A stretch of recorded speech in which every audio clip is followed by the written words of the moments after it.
The government is considering the possibility of increasing the ratio of subsidized housing for sale compared with rental public housing. In an interview with TVB News, Secretary for Housing Winnie Ho said the adjustment will only be introduced after 2029-2030, if at all. That's to ensure the government's plan to drive down the average waiting time for public housing won't be derailed. The government is working to reduce the average waiting time for rental public housing from the current 5.6 years to 4.5 years by 2027.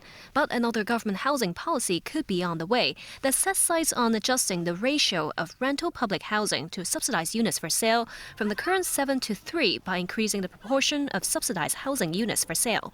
Would that affect the government's timetable to boost rental public housing supply?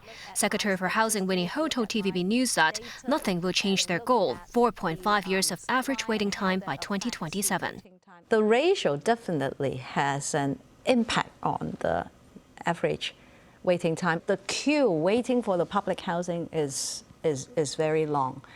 And so I need the time to digest this queue, but I know young families, young people are looking at the subsidized housing. They want to own their flats at a lower cost.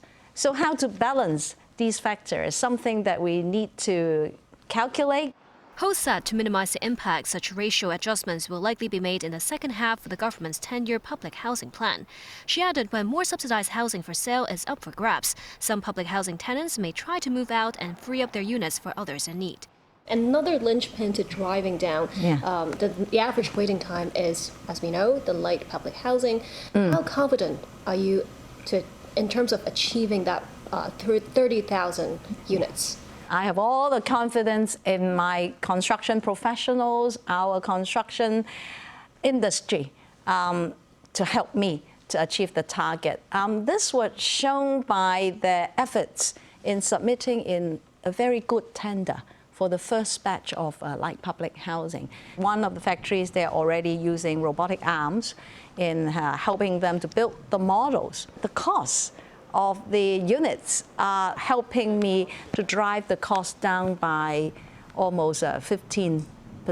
To build, say, more than 10,000 units with piling and up to 23 stories high within 2 years is extremely challenging, if not a world record.